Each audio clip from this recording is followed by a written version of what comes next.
नमो अरिहंताणं नमो सिद्धाणं नमो आयरीयाणं नमो वज्झायाणं नमो लोहे सव्यसाहूनं सिद्धं शुद्धं प्रणमीय जिनेन्द्रवर्णेमि चन्दमकलङ्कं गुणरयणभूषणोदयं जीवस्य परुवणं वोच्छम्।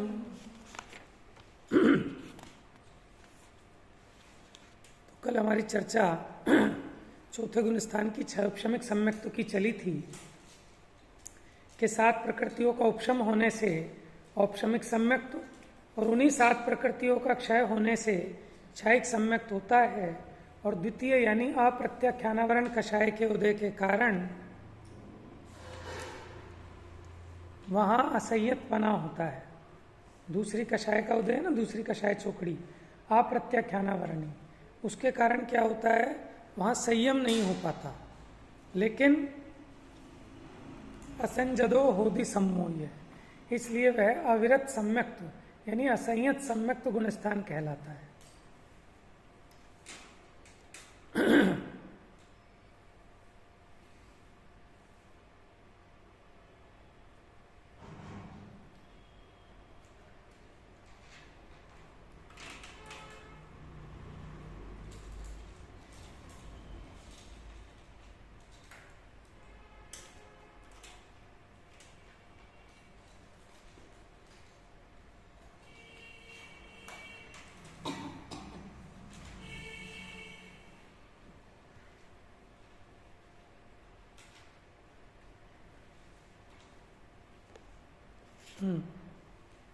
चलें करें स्टार्ट।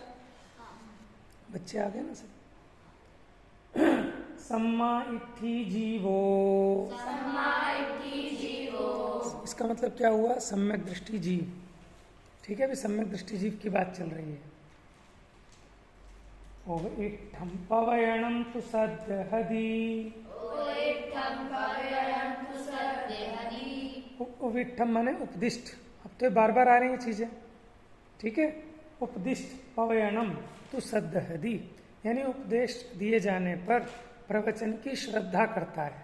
प्रवचन माने जो आचार्यों के वचन हैं उनकी श्रद्धा करता है सम्यक दृष्टि जीव। ठीक है, उपदेश दिए जाने पर प्रवचन की श्रद्धा करता है।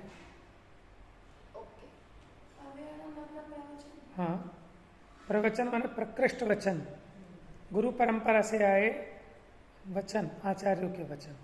इधर ध्यान दो, बस बोर्ड पे दिख रहा है। सम्मा इत्थि जीवो, सम्यक दृष्टि जीव, ओवेट्ठम पवयणम तु सद्यहदि, उपदिष्ट प्रवचन की श्रद्धा करता है। उपदिष्ट माने उसे उपदेश दिए जाने पर वो प्रवचन की श्रद्धा करता है। बड़ी इंपॉर्टेंट गाथा है, आप याद रखना 27 और 28। क्यों, इसका आपको अभी पता चलेगा लॉजिक। सद्यहदि असद्भावम माने श्रद्धान कर लेता है अतत्व का भी। किसका? असद्भाव, असद्भाव, असद्भाव। देखो, भाव, सद्भाव, असद्भाव। जो सत है वैसा और असत है वैसा। असत भाव को हम अतत्व का श्रद्धान बोलेंगे। ठीक है, असत भावम माने अतत्व का। असब भाव लिखा है, सब सब्जी वाला असब भाव। सद्यहदि असब भावम। अब पहले तो हमने पढ़ा था कि सम्यक दृष्टि असब भाव का श्रद्धान नहीं करता, मिथ्या दृष्टि करता है। सम्यक दृष्टि तो सब भाव का करता है, जो तत्वार्थ है ना। लेकिन यहाँ क्या कहा कि सम्यक दृष्टि जीव उवेट्ठम यानी उपदेश दिए जाने पर प्रवचन की श्रद्धा करता है, माने आचार्यों के द्वारा दिए गए उपदेश की श्रद्धा करता है। सद्यहदि असद भावम, श्रद्धान कर लेता है असद भाव का भी। कैसे? अजान मानो, अज्ञानतावश।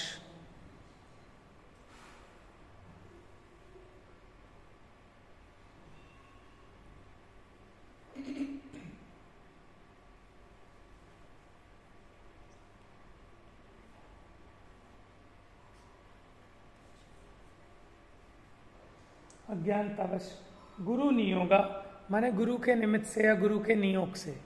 अब देखो यहाँ कहने की बात क्या है,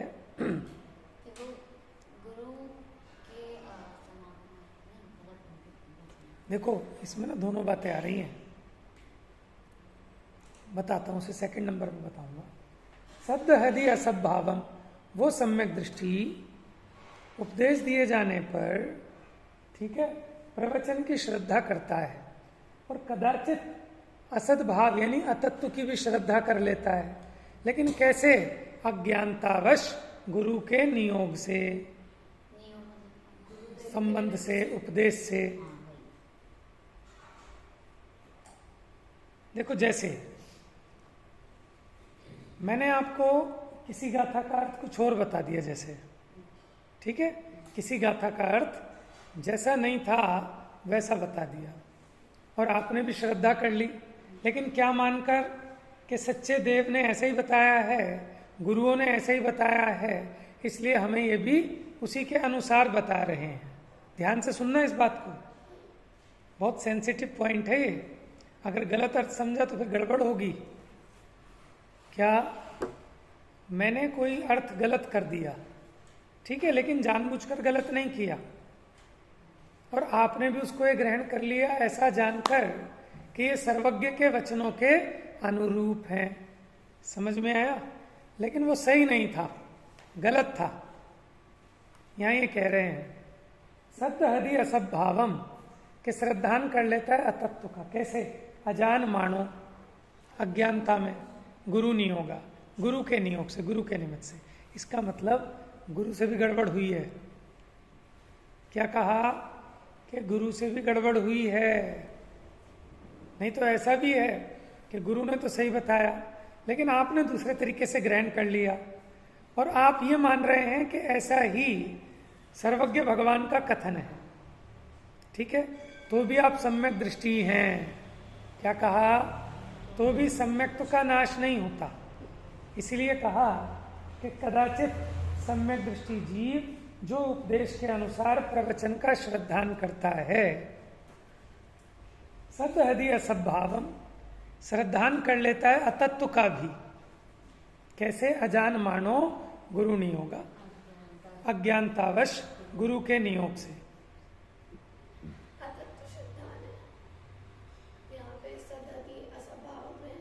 सदहदी मतलब श्रद्धति,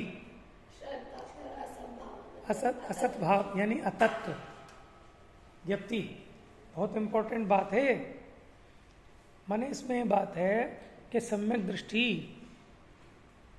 उल्टी श्रद्धा भी कर ले कदाचित किसी विषय में तो भी चलता है।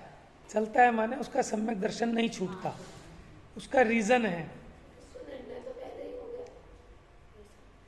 निर्णय तो हो गया, माने कदाचित किसी अर्थ में जैसा वस्तु का स्वरूप नहीं है, ठीक है, वैसा मान ले तो भी उसका सम्यक दर्शन नष्ट नहीं होता। क्यों? क्योंकि वो प्रवचन की श्रद्धा है, उसको देव गुरु शास्त्र की श्रद्धा है पक्की, और वो ये मानकर अर्थ ग्रहण कर रहा है कि भगवान ने ऐसे ही कहा है। जैसे आपने पढ़ा 148 प्रकृति है, ठीक है, कदाचित आप पढ़ाने वाले ने ऐसा पढ़ा दिया कि 147 कर्म की प्रकृतियां हैं और आपने भी ऐसे ही पढ़ लिया, समझ रहे हैं, और उसकी श्रद्धा भी कर ली, तो भी आपका सम्यक दर्शन नहीं छूटेगा। क्यों? क्योंकि आप ये मान के चल रहे हैं कि केवली भगवान ने ऐसा ही कहा है, ऐसा मानकर श्रद्धान कर रहे हैं, इसलिए आपका सम्यक दर्शन नष्ट नहीं होगा, ठीक है। लेकिन ये समझना, ये बात चलेगी सिर्फ अप्रयोजनभूत तत्व में। किसमें? अप्रयोजनभूत तत्व। क्योंकि प्रयोजनभूत में गड़बड़ कर दी, मैंने शरीर को आत्मा मान लिया, तब थोड़ी ना बात बनेगी, ठीक है। तो यहाँ क्या कह रहे हैं देखो गाथाकार, इधर ध्यान दो, टेबल हटा दो थोड़ा, इधर सम्यक दृष्टि जीव, ठीक है, सम्मा इट्ठी जीवो यानी सम्यक दृष्टि जीव, उव इट्ठम उपदिष्ट, उपदिष्ट माने उपदेश दिए जाने पर, पवयणम प्रवचन की यानी सर्वज्ञ के वचनों की, गुरु के वचनों की, प्रकृष्ट वचन को प्रवचन कहते हैं।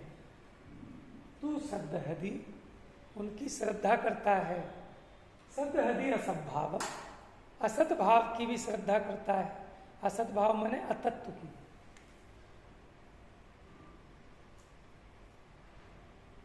अतत्व की श्रद्धा कर लेता है। कैसे? अज्ञानता गुरु के निमित्त से।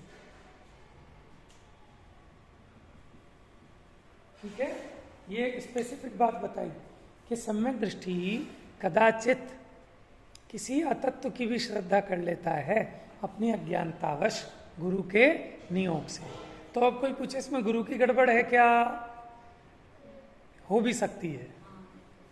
देखो कई सारे कथन ऐसे हैं कि एक गुरु कहते हैं कुछ, माने एक परंपरा आचार्यों की, और एक परंपरा कुछ और कहती है।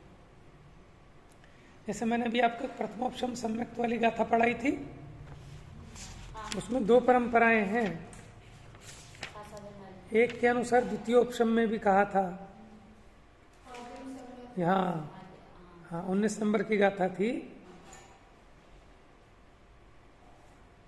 कि प्रथमोपशम सम्यक्त के काल में से एक समय अथवा 6 आवली काल शेष रहने पर, ठीक है, किसी अनंतानुबंधी कषाय का उदय आने पर यह जीव सासाधन गुण स्थान को प्राप्त होता है। लेकिन कोई एक आचार्य द्वितीयोपशम सम्यक्त से भी मानते हैं कि कोई द्वितीयोपशम सम्यक्त वाला जीव हो, अब उसके द्वितीयोपशम सम्यक्त का भी अंतर्मुहूर्त काल है, उसमें से एक समय अथवा 6 आवली शेष रहे तो वो उसको भी दूसरा गुण स्थान बनता है। तो अब एक आचार्य कुछ कह रहे हैं, एक आचार्य दूसरी अपेक्षा भी ले रहे हैं, तो सत्य तो एक ही होगा ना? दोनों तो सत्य बातें नहीं हो सकती। लेकिन क्योंकि वो परंपरा का ह्रास हो रहा है, बुद्धि कम होती गई, सर्वज्ञ कोई है नहीं, अवधि ज्ञान वाले भी कोई नहीं दिखते, विशेष ज्ञानी नहीं है, तो इन विषयों के संबंध में तो जो दो परंपराएं मिलती हैं हम दोनों का ही निरूपण करते हैं। तो हम ये अर्थ करते हैं कि ऐसा भी आया है और ऐसा भी आया है। और श्रद्धा कैसी करते हैं कि केवली का कहा हुआ प्रमाण है, कि भगवान के ज्ञान में जो आया वो हमें प्रमाण है। तो हम किसी का लोप नहीं कर सकते, क्योंकि हमें नहीं पता कि दोनों में से ये ठीक है कि ये ठीक है। दोनों ही परंपरा से बातें आई हैं, दोनों ही आचार्यों ने कही हैं। तो हमें मिथ्यात्व क्यों नहीं होगा? हमें मिथ्यात्व क्यों नहीं होगा? क्योंकि हम कि केवली का कहा हुआ प्रमाण है, हमें केवली की श्रद्धा है, इसलिए कदाचित हम कोई गलत भी ग्रहण करें, गलत अर्थ को, तो भी सम्यक दर्शन नष्ट नहीं होगा। बड़ी खतरनाक गाथा है, इसको ध्यान से समझना और ध्यान से परोसना कहीं सभा में।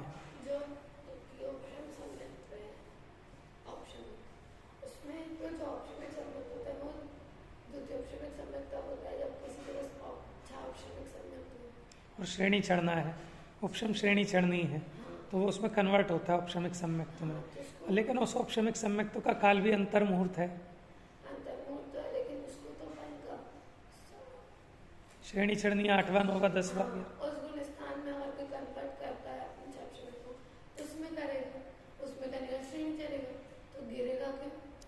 वही कह रहे हैं ना कि श्रेणी तो चढ़ रहा है, मान लो श्रेणी चढ़ भी गया, 11वें गुण स्थान में भी पहुंच गया, लेकिन 11वें गुण स्थान में पहुंचने पर भी अगर उसका एक समय काल शेष बचा और उतने में गिरा तो वो दूसरे में कैसे आएगा? दूसरे में तो कहा अनंतानुबंधी का उदय, तो उसको अनंतानुबंधी का, अरे अनंतानुबंधी का 6 थोड़ी किया है उसने, उपशमी तो किया होगा, सत्तामी तो पड़ी है। 6 अगर कर दिया तब तो उदय में आने का सवाल नहीं है, समझना। अगर सत्ता में उसके अनंतानुबंधी पड़ी है, इसका 6 उसने किया नहीं, तब तो उदय में आ सकती है ना। नहीं आ रही, छपक श्रेणी वाले की बात नहीं है, उपशम श्रेणी वाले की बात है। उपशम श्रेणी वाला जो उपशम श्रेणी चढ़ रहा है, अभी अनंतानुबंधी कषाय उसकी सत्ता में पड़ी है, उपशमित है, तो वो उदय में आ जाएगी तब। इसलिए मैं तो एक उदाहरण दे रहा हूँ कि ऐसे कई अलग अलग प्रकार के कथन मिलते हैं, लेकिन आपने कि गुरु का कहा हुआ वचन है ऐसा मानकर श्रद्धान किया तो भी सम्यक दर्शन का घात नहीं होता। अब अगली गाथा देखो।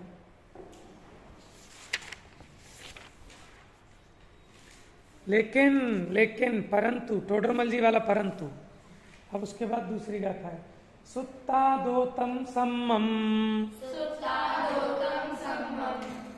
सुत्तादो माने सूत्रोक्त, माने सूत्र के अनुसार, सूत्र के द्वारा कही गई। सूत्र माने ये जो आचार्य परंपरा से जो आगम है,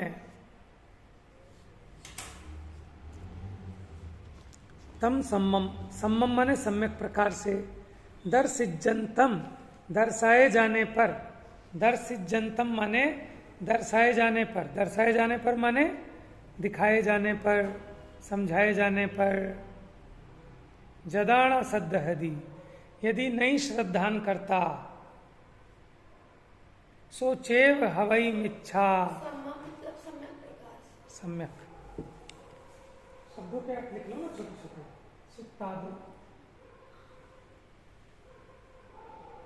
सूत्रों माने सूत्र में कहे गए, सम्मम माने सम्यक, दर्शिजंतम माने दर्शाए जाने पर। जदान शब्द, यदि नहीं श्रद्धता, मैं जानबूझ के तत्सम शब्द ही लिख रहा हूं ताकि आपको इजीली समझ में आ जाएगा। अब श्रद्धता का समझ लोगे, लेकिन बना कैसे, सद्दहदी दर्शिजंतम। लेकिन अब सूत्र के अनुसार सम्यक प्रकार से समझाए जाने पर भी कि नहीं नहीं, आगम ऐसा नहीं कहते, देखो सूत्र का वचन ऐसा है, ठीक है, आपने जो माना है वो मान्यता ठीक नहीं है, सो यदा ना सद्दहदी।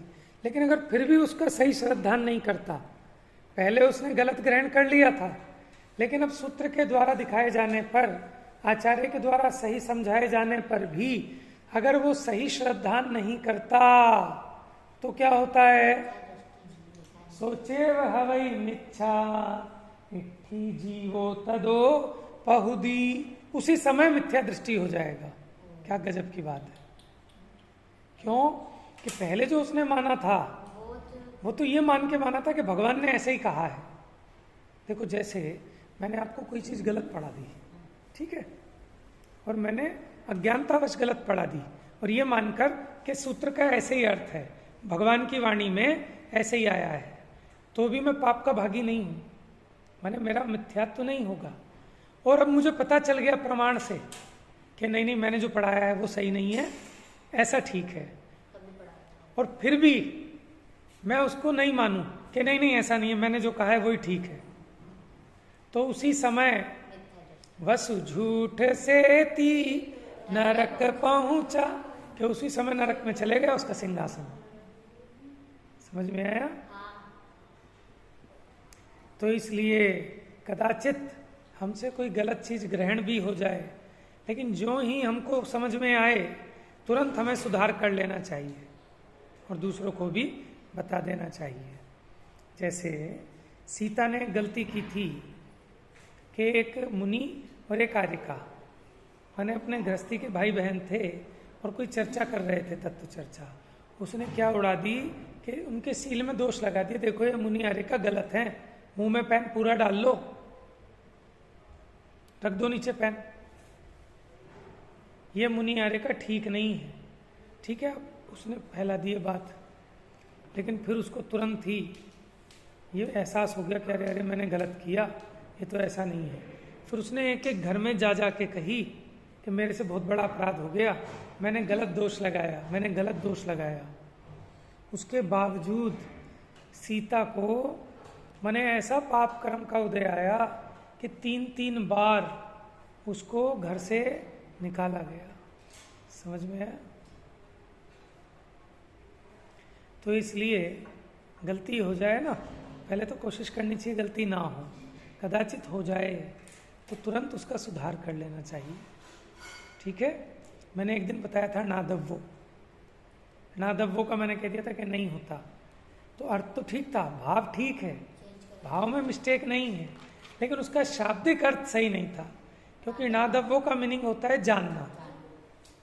ठीक है, अब मुझे पता चल गया और फिर भी मैं उसका सुधार ना करूं मान कषाय के वश, अरे बच्चे कहेंगे मास्टर जी मूर्ख हैं, गलत पढ़ा देते हैं, समझ में आया?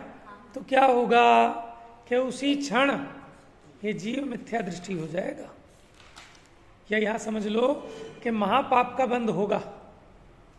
जिन आज्ञा लोप करने का बहुत भय रखना कि जिनेंद्र भगवान की आज्ञा भंग नहीं होनी चाहिए। ठीक है, क्षम ज्ञानी है, भूल हो जाती है, लेकिन भूल चूक लेनी देनी, सुधार की गुंजाइश हमेशा रखना और गलत चीज पे लड़ना नहीं, तुरंत मिथ्यात्व हो जाता है फिर जीव को।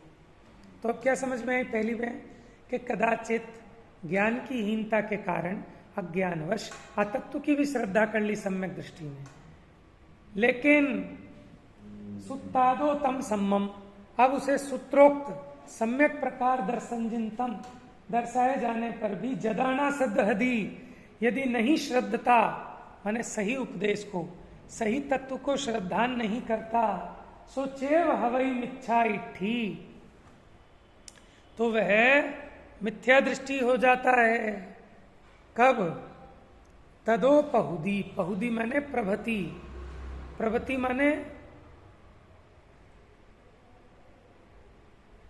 माने होता है तभी, तुरंत। वो पढ़ते हैं ना हम,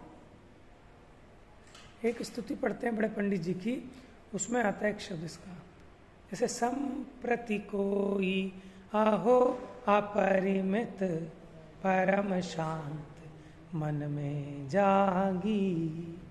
संप्रति का अर्थ पता है आपको? तुरंत ही, इमीडिएटली।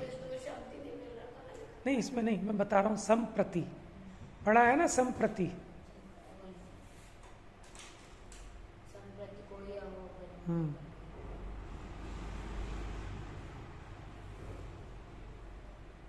तो यहाँ जो प्रभृति शब्द है ये भी उसी के लिए, उसी काल में, उसी समय प्रभृति शब्द जो है ना, यद्यपि मैंने एक दिन और कुछ अर्थ किया था इसका, है पहुदी लिखा है ना, इसी का अर्थ है कि उसी काल में, तुरंत, इसका अर्थ है वो मिथ्या दृष्टि हो जाता है तुरंत, उसी समय। तदो यानी तुरंत, तदो कहाँ है?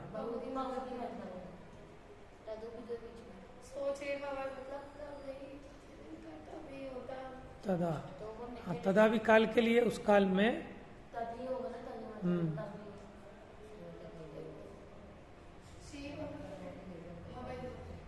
हवाई मैंने होना, प्रवृत्ति ना, फिर भी मैं एक बार और देख के बताऊंगा।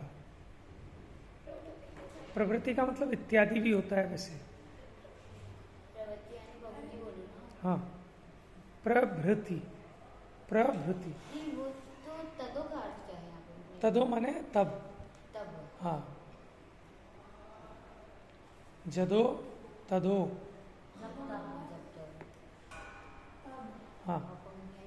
देखो एक बात ध्यान रखना, हम प्राकृत नहीं पढ़ रहे, ठीक है, क्योंकि मैं प्राकृत जानता भी नहीं, लेकिन मैं कोशिश मेरी ये है, इससे क्या है कि गाथा का अर्थ हमको इजीली समझ में आ जाता है।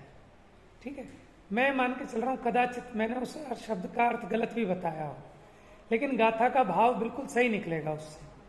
ठीक है ना, ऐसा हो सकता है कि वहां उस शब्द का अर्थ वो ना हो एग्जैक्टली, यानी हम ग्रामर को गौण करके चल रहे हैं कि शब्द का अर्थ वो सही नहीं होगा लेकिन भाव सही होगा। लेकिन मेरी कोशिश ये कि 99.99% बिल्कुल सभी अर्थ ठीक है।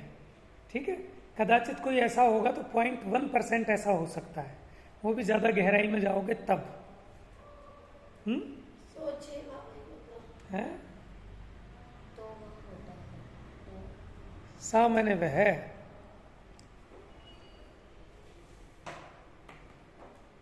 चैव, चा ऐव, चा में तो बहुत सारे अर्थ छिपे होते हैं, एव मैंने ही। ठीक है, ये योजक होते हैं जोड़ने के लिए,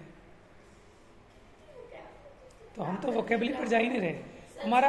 हमारा सिंपल प्रयोजन ये है कि आपको इसका एक सामान्य अर्थ ख्याल में आ जाए। ख्याल में आ गया? सुत्तादो तम सम्मम सूत्रोक्त, अच्छा पढ़वाऊं, सुत्तादो तम सम्मम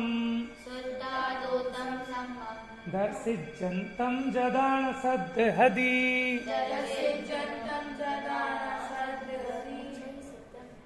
ठीक है, माने सोचेव हवै मिच्छा, तो वह मिच्छा हो जाता है मिच्छा दृष्टि जीवो तदो पहुदी, तभी पहुदी माने प्रवृत्ति, उसी समय उसी काल में मिथ्या दृष्टि हो जाता है। समझ में आ गई बात? हाँ, प्रवृत्ति का अर्थ मैं आपको शाम को बता दूंगा, क्योंकि मुझे ये ख्याल में प्रवृत्ति का अर्थ इत्यादि होता है, वगैरह भी होता है, और यहाँ जो सेंस निकल रहा है प्रवृत्ति का अर्थ निकल रहा है इमीडिएटली। एग्जैक्ट मुझे शब्द याद नहीं आ रहा। यस, आ रहे हैं पढ़ाने? अब नहीं आ पाएंगे, अब सितंबर बाद आ पाएंगे। रेगुलर क्लासेस हैं हमारी स्कूल की, अब तो नहीं आ पाएंगे। कितनी क्लास हुई है उनकी? लगभग 7-8 के 10 7-8 ले चुके हैं क्लास? कब ली है? सारी स्टार्ट हो गई थी जब 29 सितंबर लगभग से स्टार्ट हो गई थी। बीच में जो संडे की छुट्टियां, एक दिन तो यहाँ क्लास ली थी उन्होंने, उसके बाद से स्टार्ट हुई है ना? वो फर्स्ट क्लास थी। हाँ, उसके बाद कब ले रहे थे वहाँ? हमारे वहाँ हो रही थी। तो मेरी तो बॉन्डिंग में रेगुलर चल रही है, मतलब आपके साथ नहीं, 10th वालों के साथ चल रही थी, तो वो नहीं बैठते थे उस क्लास में? फिर उसके बाद 7 से 9 2 घंटे। अच्छा अच्छा, 2 घंटे होते थे। 7:30 तो वो हिंदी भाषा के और बहुत अच्छे जानकार हैं, तो आप ऐसे शब्द नोट करके रखा करो और उनसे पूछा करो, ठीक है ना? प्रवृत्ति मैं भी वैसे ढूंढ के बताऊंगा। Very good. वैसे पढ़ाई पता भी नहीं था, बुक में खोल के देखते थे और ये भी होती है 7 बजे और बस वो जो बुक से पढ़ा। तो बुक खोल के तो पढ़ा होगा ना आप सबने, एक एक क्वेश्चन आंसर वाइज? वो उसमें सारे नोट्स में हो गया कि पढ़ने की जरूरत भी नहीं है। अच्छा, नोट्स दिए थे क्या उन्होंने? नहीं, हम खुद ही पढ़ाया ना, हमने जो पढ़ा रहे थे वो हमने नोट किया और वही सब वो उसमें दिमाग में। Very good. देखो अब चौथे गुण 5वें गुण स्थान वाले की बात आएगी। चलिए फटाफट कर लेते, 5-7 मिनट हैं और 5-7 मिनट में तीनों गाथाएं लेनी है।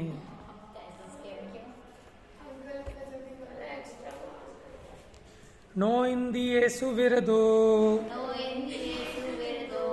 नो जीवे थावरे तसे वापी, यह जो सत्य हदि जिणोत्तम, सम्मा इट्ठी अविरदो, सम्मा इट्ठी अविरद।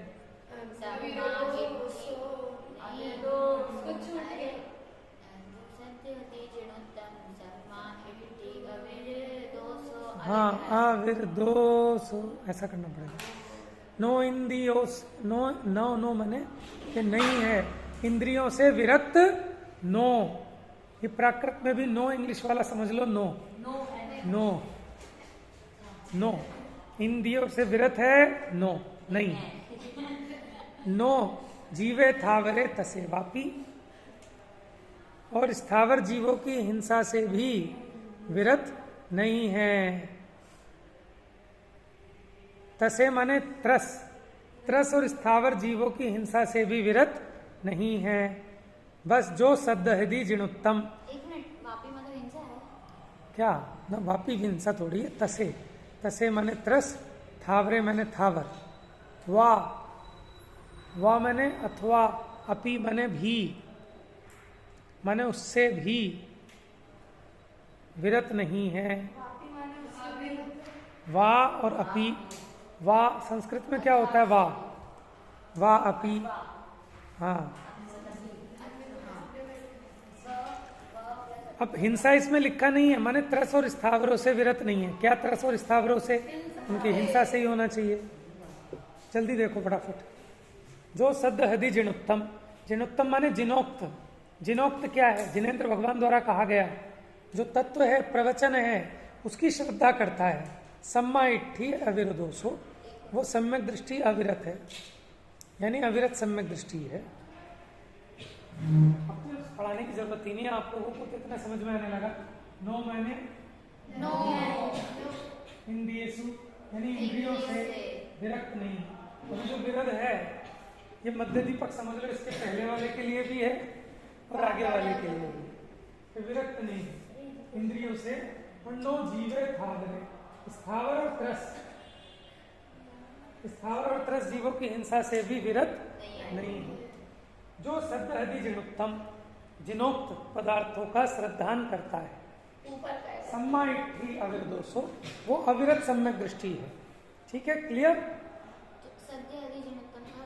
जिनेंद्र भगवान द्वारा जो कथित तत्व हैं उनकी श्रद्धा करता है। अब आप इतने एक्सपर्ट हो गए कि अपने आप लगा लोगे अर्थ। मैं भी हो गया आपके बहाने, नहीं तो गाथाओं का इतना अर्थ लगाने की जरूरत पड़ती नहीं है। सम्यक दृष्टि, सम्माइठी अविरत, सो वह अविरत सम्यक दृष्टि है। ज्ञानम जैन समझ में आ गया? बताओ जरा इसका अर्थ करके जल्दी से, जल्दी बताओ फटाफट। इसका अर्थ बताओ। नो इंद्रियेषु विरक्तो, आ गए थे आपके बाद फिर बताया।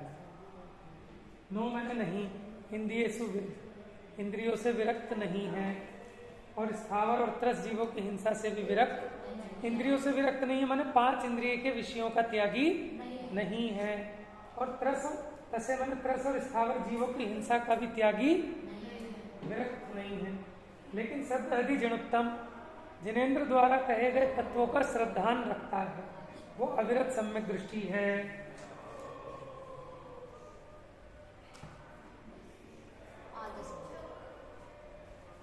नोट करना था, अगली गाथा नोट करना बाद में, पहले समझ लो। हाँ समझ लो।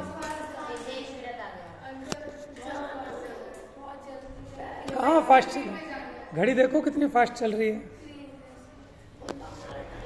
समय के साथ नहीं दौड़ोगे तो पिछड़ जाओगे।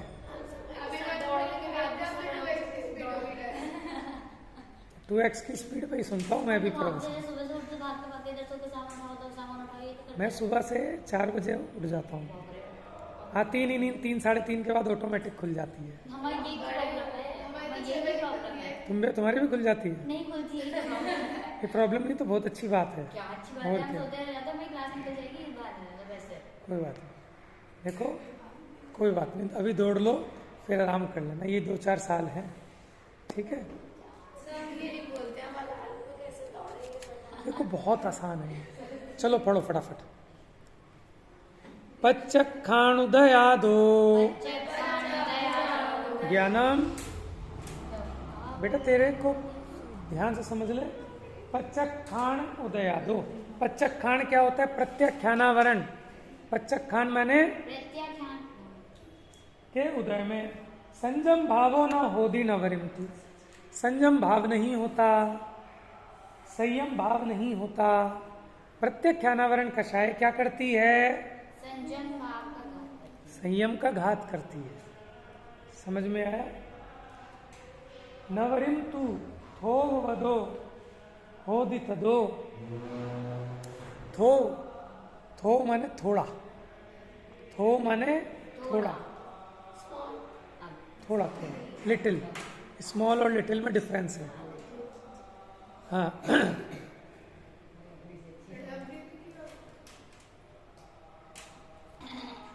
नवरिम तो नहीं होता, तो फिर ना होदी क्या होता है? हाँ ना होदी भी, न भवती नवरी तू। नीचे लिखा है नवरी, यह शब्द विशेषता अर्थ का द्योतक एक अव्यय पद है। अव्यय पद मतलब वो उसी की विशेषता को और बताने वाला है। ठीक है, नवरी तो बड़ी हो गया। पच्चक्षाण के उदय में देखो, अब आप लगाना सीख लो, छोटे बच्चे नहीं हो क्या, आप भूल जाओ। सिंपल बता रहे हैं। पच्चक्षाण, पच्चक्षाण माने प्रत्याख्यानावरण कषाय के उदय में नवरिम नहीं होता, नहीं होता।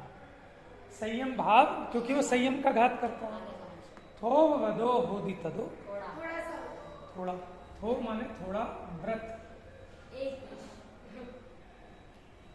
थोड़ा व्रत यानी स्थूल, यहाँ थोड़ा का मतलब स्थूल व्रत होते हैं यानी अणुव्रत होते हैं, समझ गए। स्थूल त्यागी होता है ना, इसका एक स्तोक भी होता है, यानी हो गया अणुव्रत के लिए आ गया।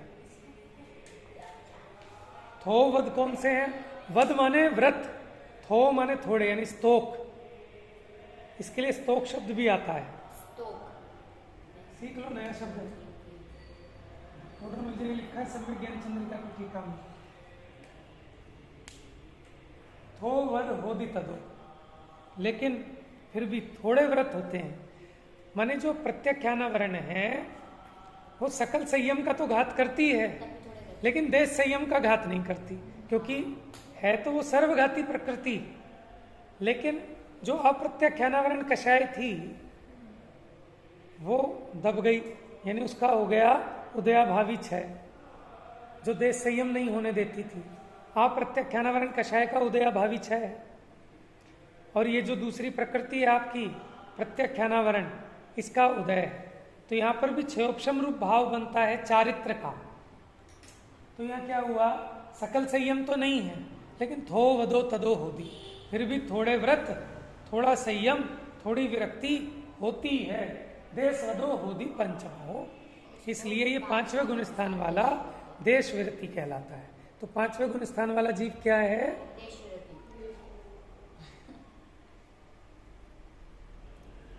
तो इसलिए इस 5वें गुण स्थान का नाम देश व्रत है।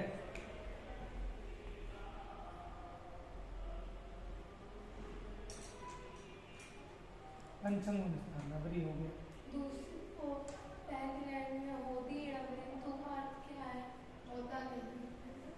क्या हो गया? तो बच्चों को से जानबूझ के कर रहे हो क्या?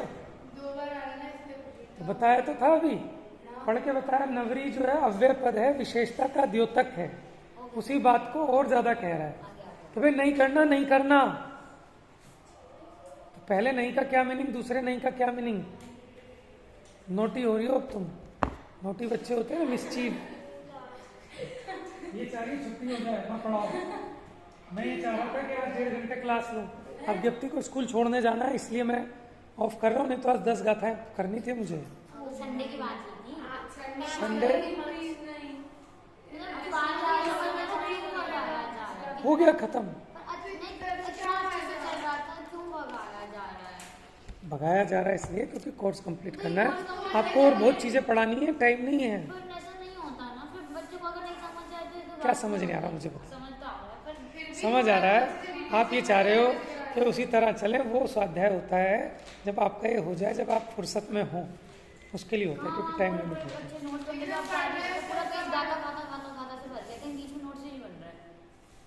अब उसके लिए सेपरेट टाइम चाहिए होता है ना, बस ये अंतिम गाथा है, उसी से रिलेटेड है इसलिए, उसी से रिलेटेड है इसलिए। सो तस वहाउ विरदो, हाँ जो तस वहाउ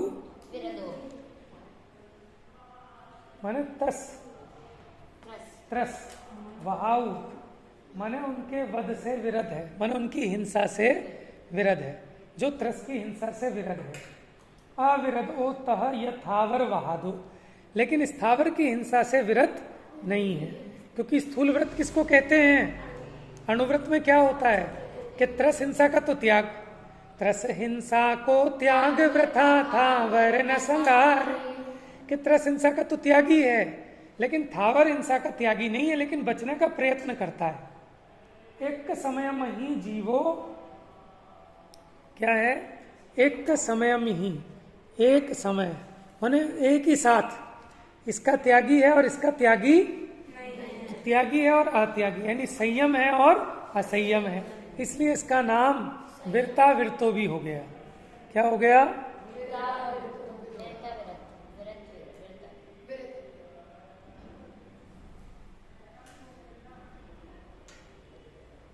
जिनेकमति, जिनेकमति क्या हो गया? मैंने जिनेन्द्र देव,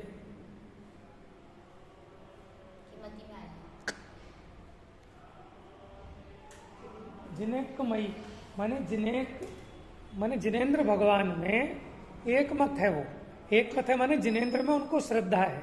किसको? 5वें गुण स्थान वाले को। सम्यक दृष्टि तो है ही, तो जिनेक मति है। जिनेक मति का मतलब क्या हुआ?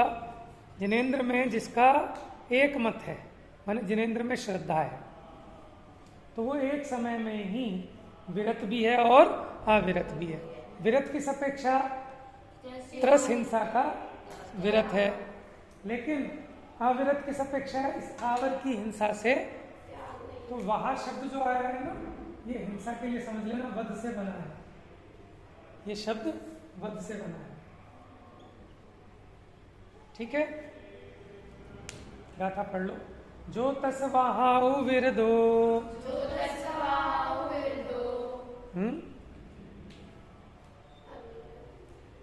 वहाउ बन गया वध आदि से, जो त्रस के वध आदि, वध बंधन आदि है ना। जो तस वहाउ विरदो, अविरदो तह यथावर वहां दो,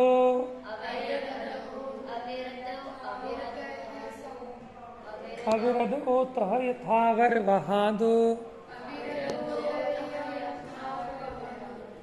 जो तस्वाहु, जो तस्वाह, जो तस्वाहु विरदो, अविरदो तह यथावर वहां दो।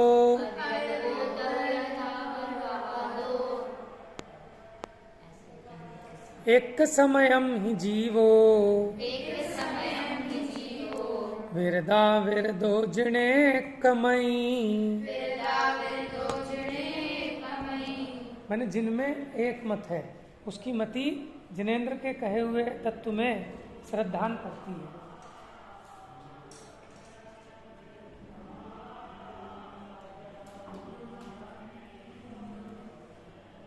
जिनेक मति अलग अलग करेंगे। जिन एक मति यानी जिनेंद्र में जिसकी श्रद्धा है। तो पांचवें गुण स्थान का स्वरूप हुआ। शेष चर्चा इसकी आगे कल लेंगे।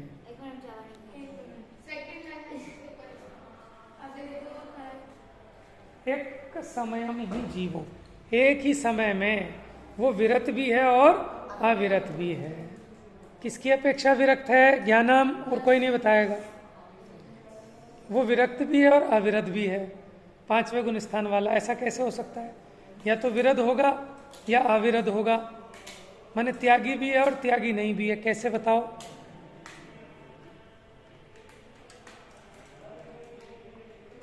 बेटा मन नहीं है तो बिल्कुल क्लास में एंट्री बंद कर दूंगा। बताओ, बिल्कुल परी बताओ।